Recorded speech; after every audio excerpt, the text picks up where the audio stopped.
భారతీయ ఛానల్కి స్వాగతం. జై శ్రీరామ్, హర హర మహాదేవ్. మోదీ గారు మూడోసారి వస్తే ఇంకా అపోజిషన్ లేకుండా చేసేస్తారు, అతను ఒక నియంత అయిపోతాడు, డిక్టేటర్ అయిపోతాడు అని చెప్పి మల్లికార్జున్ ఖర్గే అన్నాడు. చాలామంది ఇంటలెక్చువల్స్ కూడా అదే ఫీల్ అవుతున్నారు. అంటే ఇప్పుడు మోదీ గారు తప్ప అనేది ఈ ఒక సరైన అపోజిషన్ లేకపోవడం బీజేపీ పార్టీ తప్ప. నాకైతే అసలు పాలిటిక్స్ అంటేనే మొత్తం నాశనం చేసింది కాంగ్రెస్ పార్టీ. ఒక పాలిటీషియన్ ఎలా ఉండాలి అన్నదానికి భయంకరమైన రాక్షసుడు లాంటి వాడే పాలిటీషియన్ అవ్వగలడు అని మన కాంగ్రెస్ వాళ్ళు నిరూపించారు.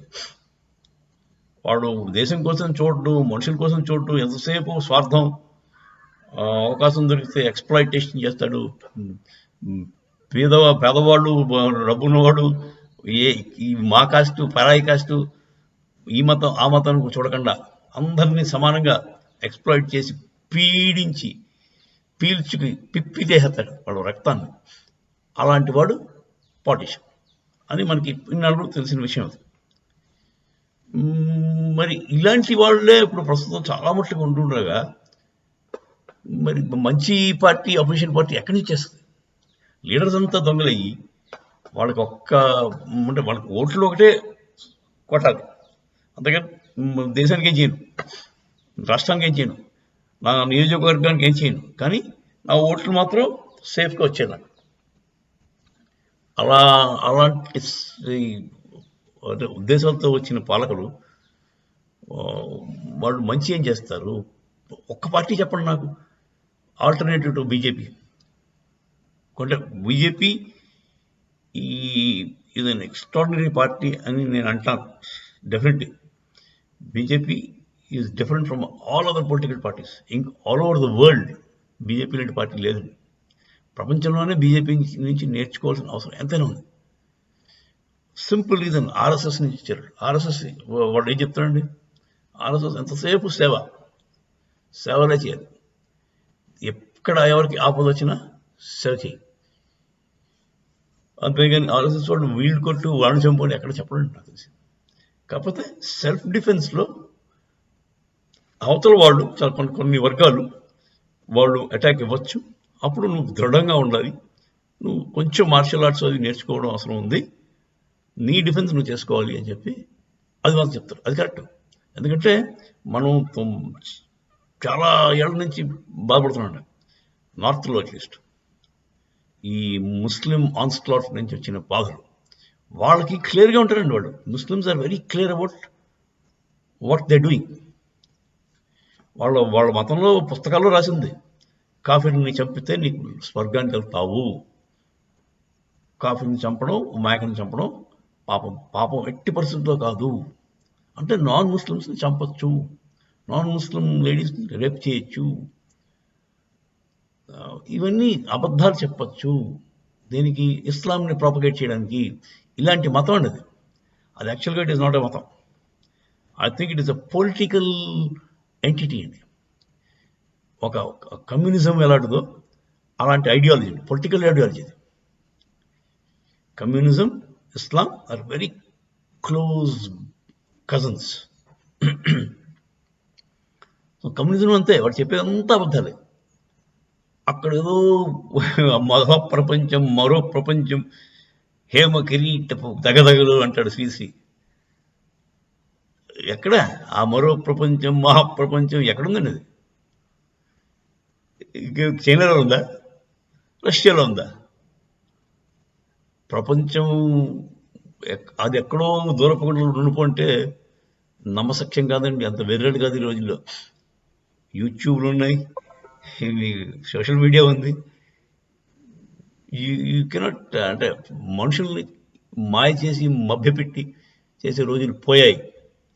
ఏదో పేదవాడే రాజ్యం వెళ్తాడు, కొడవలి, కత్తి, సుత్తి, సానా పట్టుకుని వాడు వెళ్ళిపోయి దూసుకెళ్ళిపోతాడు అన్న. మరి పుతిన్ గాడు కత్తి, సానా, కొడవలి పట్టుకున్నాడు ఎప్పుడైనా? వాడు ప్యాలెస్ చూసారా? వాడిది $1 బిలియన్ ప్యాలెస్ అండి. అది $1 బిలియన్ ప్యాలెస్ అంటే ఎన్ని సున్నాలంటే నాకు ఇక లెక్కటను. 1 మిలియన్కి 6 సున్నాలు, బిలియన్కి 9 సున్నాలు, $1కి 2 సున్నాలు వేసుకోండి అంటే 9, 11 సున్నాలు వేసుకోండి. అంటే కోటికి 7 సున్నాలు ఇస్తే 11కి 7 తీసేస్తే మీకు 10,000 కోట్లండి. వాడు ఉండే ఇల్లు అది. మరి కమ్యూనిస్టుల యొక్క పేద ప్రజలు సొంతంగా స్వచ్ఛందంగా పరిపాలించుకునే కమ్యూనిస్ట్ దేశం అండి. సిగ్గుండాలి కమ్యూనిస్ట్ నాకుడు ఇక్కడికి వచ్చి మనకు పోచుకోవాలి కబుర్లు చెప్పడానికి. అసహ్యం వేస్తుందండి కమ్యూనిజం అంటే. ఇంత ఇప్పుడు జరిగేది ఒకటి, చెప్పేది ఒకటి. నువ్వు నిజంగా మంచి లీడరు, నిజంగా కమ్యూనిస్ట్ లీడరు, నేను ప్రజల కోసమే ఉంటాను, అందరితో సమానంగా ఉంటాను అని అంటే పుతిన్ గారు మరి మోదీ గారి లాగా 2 బెడ్రూమ్ హౌస్ పెట్టుకుని ఉండాలి. వాళ్ళ అమ్మగారిని ఎక్కడ 2 బెడ్రూమ్ హౌస్లో పెట్టాడు అతను మోదీ గారు. ఈయన సరైన కమ్యూనిస్ట్ అంటే. సరే, కమ్యూనిజం కూడా చెప్పేది ఒకటి, చేసేది ఒకటి. అది మోర్ ఆఫ్ ఎ డిక్టేటరోయల్గా అయిపోద్ది ఓవర్ పీరియడ్ ఆఫ్ టైం. రాను రాను కమ్యూనిజం రాసపాలన అవుతుంది. అది అలాగే ఇస్లామిక్ రూల్ కూడా అంతేనండి. అది ఒక కమ్యూనిస్ట్ భావజాలం లాంటిదే ఇస్లాం కూడా. అది మతం ఎట్టి పరిస్థితుల్లో కాదండి. మతం అయితే అది నడవడిక కరెక్ట్గా ఉండాలని చెప్పేది, ఏదైనా బాగు చేసి మనిషిని ఉద్ధరించేది మతం. ఉద్ధరేన్ ఆత్మనాత్మాని, నిన్ను నువ్వు ఉద్ధరించుకోరా బాబు అన్నాడు మన మతంలో.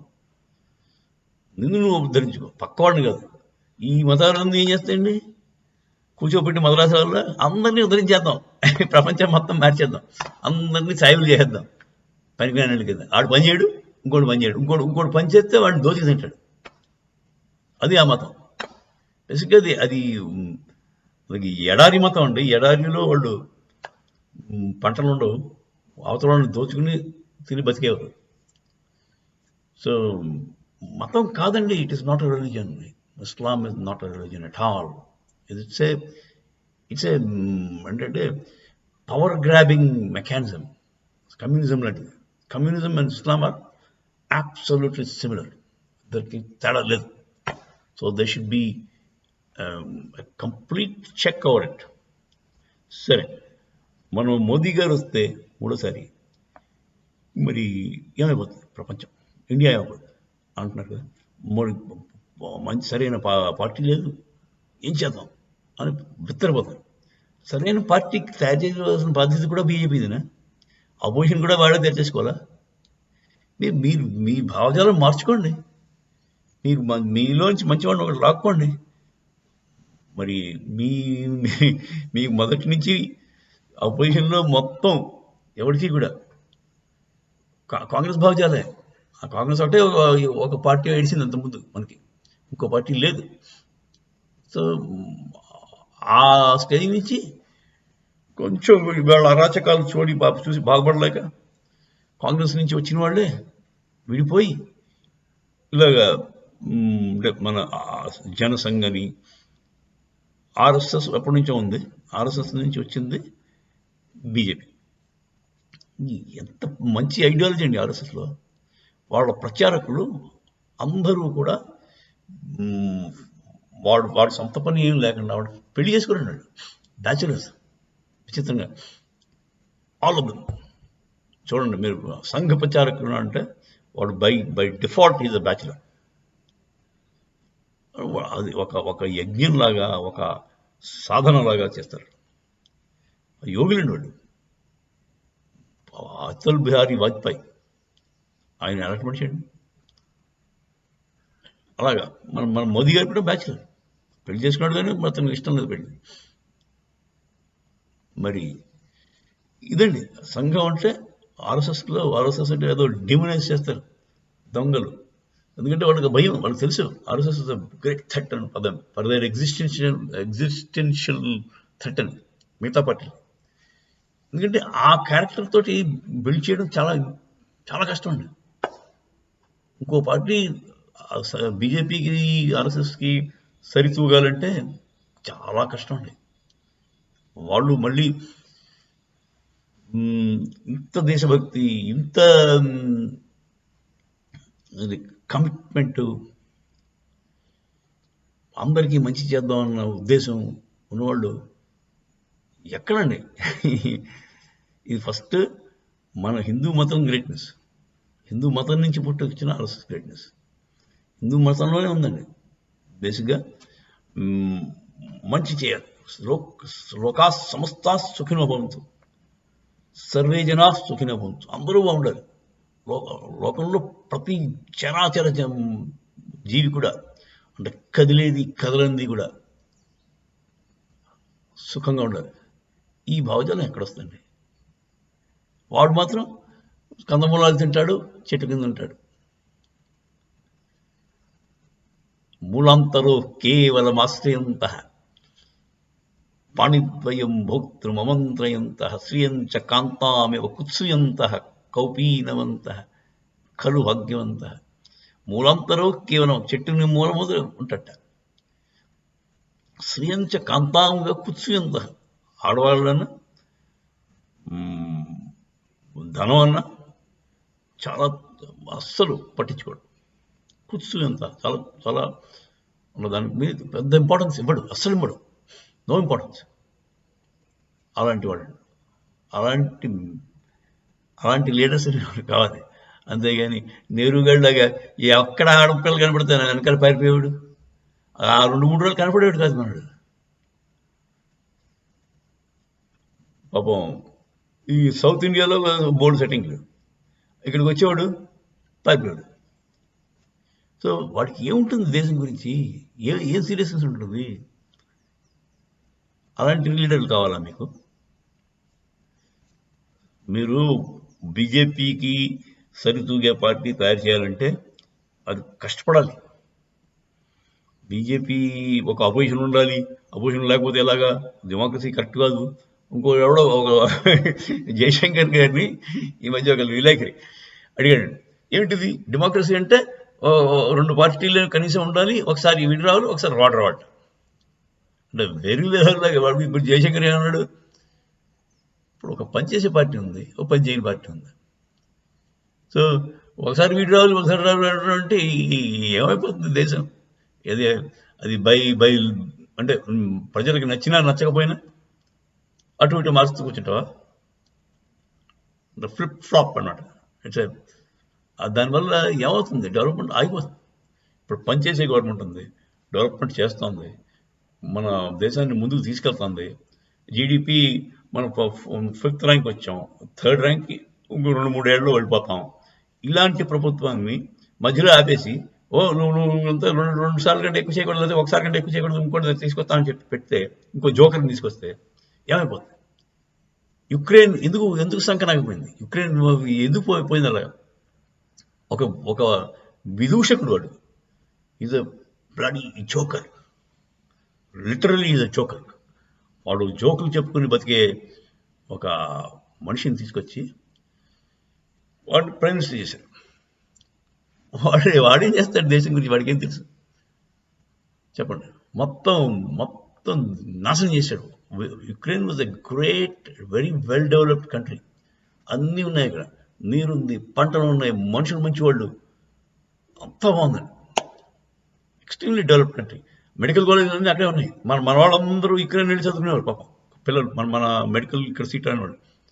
అలాంటి హైలీ డెవలప్డ్ నేషన్ని ఒక్క వెరివేహని ప్రైమ్ మినిస్టర్ కింద ఎంచుకున్నందుకు మొత్తం దిగజారిపోయిందండి. ఏమీ లేదు ఇప్పుడు అక్కడ. మొగుళ్ళేమో యుద్ధాలు చేసుకున్నారు, పిల్లల్ని వేరే దేశాలకు పంపించుకున్నారు. అది వాళ్ళ పరిస్థితి. మీకు అర్థమవుతుందా? ఒక లీడర్ కానీ మంచివాడు కాకపోతే దేశం ఎంత దిగజారిపోవడానికైనా అవకాశం ఉంది. మనకి ఇప్పటిదాకా మన పెద్ద దేశమైనా అంత అంటే చాలామంది మంచి వాళ్ళు, మహాత్ములు, పివి నరసింహారావు గారు, లేకపోతే సర్దార్ వల్లభాయ్ పటేల్ గారు, అలాంటి వాళ్ళు వెనక నుండి కంట్రోల్ చేయబట్టి ఈ కాంగ్రెస్ వాళ్ళు మనం మొత్తం నాశనం చేయలేకపోయారండి. ఏ రోజైతే పై పాలకులు 4-5 ఒక్కసారి దుర్మార్గులు వచ్చారో మొత్తం ఇండియా విల్ బి ఫినిష్డ్. ఒక 1 or 2 years చాలండి ఒక పరిపాలకుడు తలుచుకుంటే దోచుకోవడానికి, దేశాన్ని నాశనం చేయడానికి ఒక 6 నెలలు పట్టు సరిపోద్దండి. ఎంత కష్టపడి 15 ఏళ్ళ బట్టి క్లియర్గా బిల్డ్ చేసుకుంటూ వచ్చారు మోదీ గారు. ఇప్పుడు కాంగ్రెస్కి ఇచ్చేస్తాయి, ఏమైపోతుంది దేశం? చిదంబరం వాడు వాడు వాడు వాడు మనిషి, వాడు మూర్ఖుడు, తెలియనాడు తెలియదు. మా సొంత కాళ్ళ మీద బుట్టెట్టుకో కొట్టుకునే రకం వాడు. అదండి, కొంచెం వీడియో లాంగ్ అయిపోతుంది.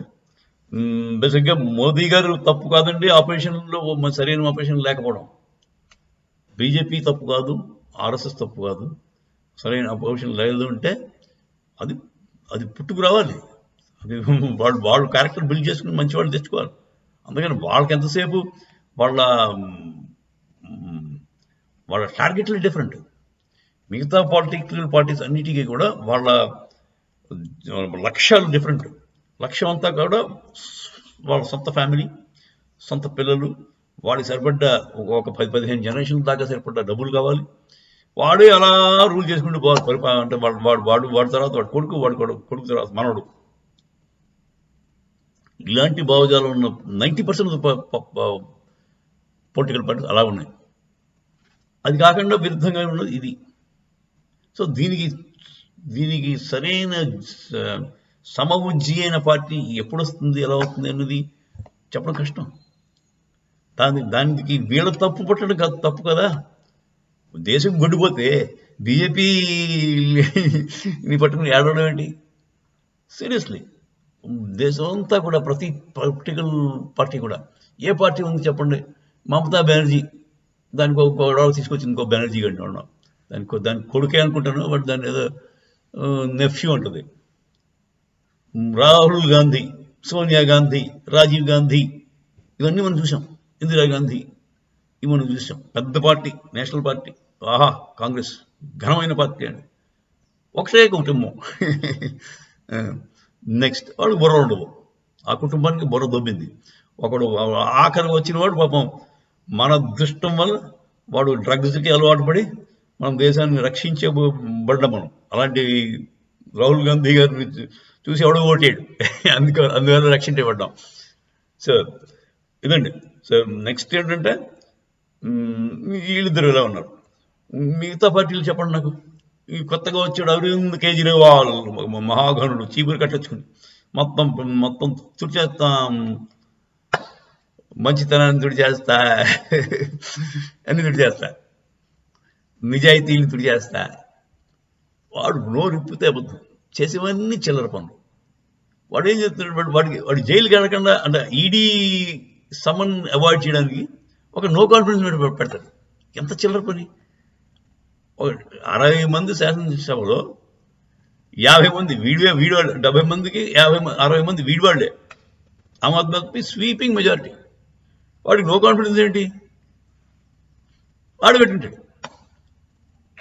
జస్ట్ అవాయిడ్ అన్నమాట, అవాయిడ్ సమ్ అదర్. తర్వాత ఆ సభలో వాడు ఏమైనా మాట్లాడవచ్చు, ఏమైనా మాట్లాడినా బయట కేసులు పడతాడు. సరే, ఇవన్నీ మన పొలిటికల్ అపోజిషన్ పార్టీస్ తాలూకు అసమర్థత. దానికి మోదీ గారు ఏం బాధ్యత ఎలా వహిస్తారు? మూడోసారి మోదీ గారు డిక్టేటర్ అయిపోతాడు, అది చాలా పొరపాటు. మూడోసారి సగంలోనే మోదీ గారు వెళ్ళిపోతారు నాకు తెలిసి. సగంలో మోదీ గారు అయిపోగానే అతను సన్యాసం ముట్టికి వెళ్ళిపోతాడు, అతను హిమాలయాస్కి వెళ్ళిపోతాడు. ఆయనకి స్త్రీయంచ కాంతామివ కుత్సూయంత అంటే అతనికి డబ్బున్నా లెక్కలేదు, ఆడపిల్లలన్నా పట్టించుకోరు. అలాంటి యోగి అండి ఆయన. వెంటనే మూడోసారి అవగానే 4వసారి కూడా దాకా రాడండి నాచ. ఏ యోగి ఆదిత్యనాథో లేకపోతే జయశంకర్కో అలాంటి మేధావుల వరకు చెప్పేసి అతను వెళ్ళిపోతాడు అని నా అంచనా. ఇది కరెక్ట్ అని నేను భావిస్తున్నాను. మీరు కూడా ఏమనుకుంటారో చెప్పండి. మీ అభిప్రాయం కామెంట్ రూపంలో చెప్పండి కంపల్సరీగా. We will discuss. Thank you.